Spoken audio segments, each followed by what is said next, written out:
I'm Owen Bigland. This is the Inside Edge video blog. Okay, I've had a lot of people email me, reach out to me, commenting that, Owen, I know you don't like pre-sale. You haven't liked it for a long time because, again, I've told you guys the prices and the risk you're taking don't match up to what you can buy in tangible products. So a lot of people say, well, Owen, what's an easy way to do some comparisons? I was just at a display center. It looked pretty nice in the display center. It's not finished for another 4 years. Yeah, I got to pay GST and everything else, but there's some price incentives going on right now, some discounts with the commission or with the deposit structure. You know, how do I compare this to what you're talking about, tangible product? So here, in a nutshell, I'll give you guys a few quick little tests that you can do. And this is what I would recommend you do as well, because again, I don't push all pre-sale under the bus. I've told you guys many times that pre-sale can make sense in certain circumstance. So an example for downtown Vancouver could be a condo with an unobstructed water mountain view that is difficult to replicate in the current market, at least what's currently listed. That's tough to do because there's usually some stuff out there in downtown, Cole Harbour, that kind of thing. Or, you know, maybe it's a condo out in Brentwood or Metrotown or Richmond or New Westminster on SkyTrain, or even in downtown Vancouver that is, you know, across the street from your office or the gym that you work out and you want to be there close by. Sure, it can make sense in some circumstances for that kind of home. And you're not ready to move in yet, and you know, you want the layaway program. But for the most part, the numbers just don't add. So I'll tell you how you do it. Hire a good realtor first off. Have that go into the display center with the realtor, have a look at the current price sheets, the floor plans, etc. It's fairly simple. Have a look at what the price you're paying per square foot. Very easy to calculate. It's 600 square feet. You're paying 600,000, so you divide 600,000 by 600. It'll give you a price of 1,000 square foot. Then add the GST on it to give you a total price per square foot. Then have the realtor show you on a couple of Saturday afternoons some tangible product. And it doesn't have to be old. It doesn't have to be 15 or 20 years old. It can be maybe just a 1 or 2 or 3 years old. No GST, pretty much brand new, very comparable to what this new pre-sale is going to be when it's finished. And have a look at the price per square foot on that. And remember, now you don't have any GST. Now, of course, it's tangible. You can open the cabinets, take a look at the view, go downstairs, have a look at the storage locker, have a look at the parking space, the size of the spot, are there any obstructions above, and all that other good stuff. And that'll give you a pretty good guideline right there on the price per square foot. The other thing, of course, is it's tough with a display center to have a look at the exact finishing. Sure, they have a, you know, display mock-up there, but you also want to have a look and ask the developer or the developer's rep for a copy of the disclosure statement before you sign anything. They should be able to give you a copy of that disclosure statement, the developer's disclosure statement. It's going to be 100, 150, 200 pages long. Take it home and you and your realtor review it. And there'll be some good information in there, valuable information. It'll have certain clauses in the developer's favor, of course, about changing or switching out materials, appliances. All those kind of things can be changed. And once you sign on the dotted line, you have no recourse with that. They can swap out a Liebherr fridge for something different.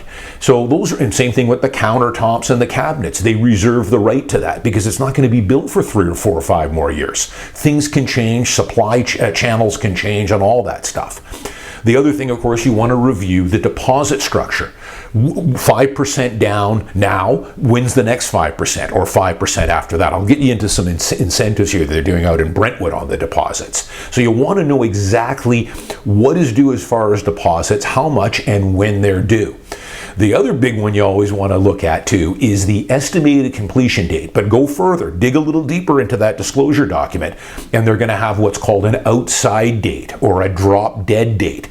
And that is generally a good 1.5 to 2 years beyond what they're saying there as an estimated completion date. And right now, as you guys know, with COVID and labor shortages and all the other stuff, those dates generally are, those condos are generally not being delivered on the estimated completion date. They're generally going a little bit further.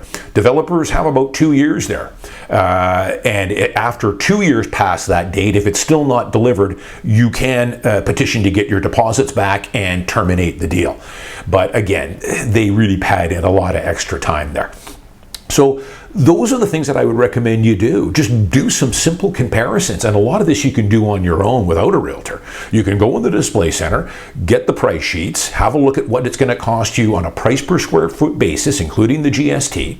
Have a look at the finishings, read the disclosure statement, and then go out to some open houses on Saturday and Sunday with some comparable product and have a look at what that price is per square foot. And I think you're going to see that the current tangible stuff is at a fairly substantial better price. 10-15% below what you're paying for pre-sale.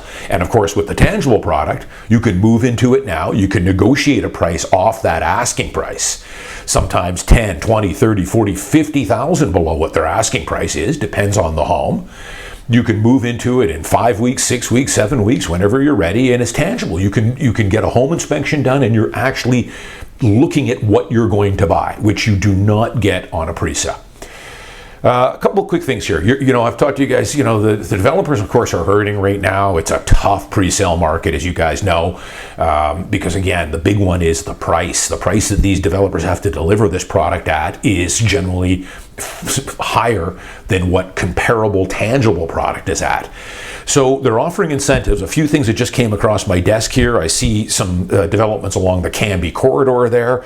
They're offering right now realtor bonuses galore. Those are pretty popular. Give the realtor a bonus, the regular standard commission, plus an extra $10,000, $20,000, $30,000, depending on the value of the unit. Now, I can tell you that your realtor has to disclose any bonuses or any additional compensation they get to you. I don't do a lot of pre-sale here and there, but I've also sold homes where sellers offer bonus commissions to realtors.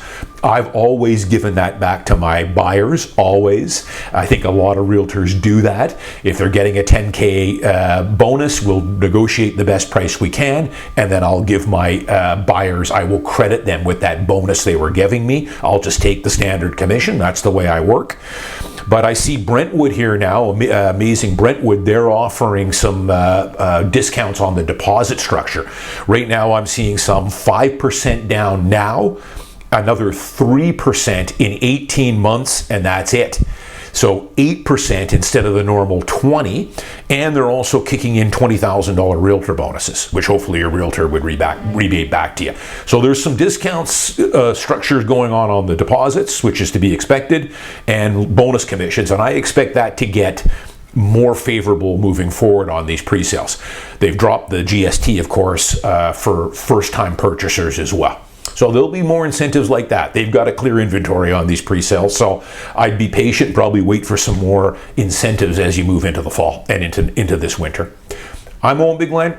As always, thanks for watching. I'll see you next week.